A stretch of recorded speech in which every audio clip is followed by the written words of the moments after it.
একজন দায়ী হতে চাই, দায়ী হওয়ার জন্য আমি আগে নিজেকে পরিশুদ্ধ করব নাকি দাওয়াত দিয়ে দিয়ে দিয়ে পরিশুদ্ধ হওয়ার চেষ্টা করব? কারণ আল্লাহ তাআলা কোরআনে বলেছেন আন তাকুলু মা লা তাফআলুন, মানে কাবুরা মাকতান ইনদাল্লাহি আন তাকুলু মা লা তা'লামুন। আল্লাহ বলেছেন এটা আমার নিজের ভিতরে অনেক ভুল রয়েছে। দেখুন, আমাদের অনেক ভাইরা এই বিষয়টা নিয়ে বাড়াবাড়ি করেন, বলেন যে অন্যকে ইসলামের কথা বলতে হবে, আগে নিজে ভালো হইতে হবে। সমাজে কোনো মানুষ যদি মানুষকে ভালো কাজের কথা বলে, নামাজের দিকে আসতে বলে, দাওয়াতের হুজুর হয়ে গেছে, তুমি নিজে আগে ভালো হও। ভাই, নিজে পরিপূর্ণ ভালো শতভাগ ফেরেশতা কি আমরা কেউ? হুজুররা কেউ শতভাগ ফেরেশতা হওয়া সম্ভব? সম্ভব না। তাহলে কি দাওয়াতি কাজ করবে না?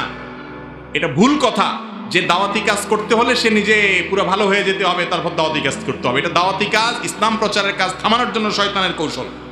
আপনি যতটুকু ভালো কাজ জানেন, যেটা জানছেন সেটা অন্যের কাছে জানাই দিবেন। নবীজি বলেছেন বাল্লিগু আন্নি ওয়ালাউ আয়া, আমার কাছ থেকে একটা কথা জানলেও অন্যের কাছে পৌঁছায় দাও। তিনি বলেন নাই যে আমার কাছ থেকে কোনো কথা পৌঁছাইতে হলে আগে নিজে আমল করা ছাড়া তুমি পৌঁছাতে পারবে না, এমন কোনো কথা নাই। হ্যাঁ, এটা ঠিক যে একজন দায়ী দাওয়াতের কাজ মুখে যেটা বলবেন সেটা নিজে আগে আমল করলে তার বলাটাতে প্রভাব বেশি পড়বে।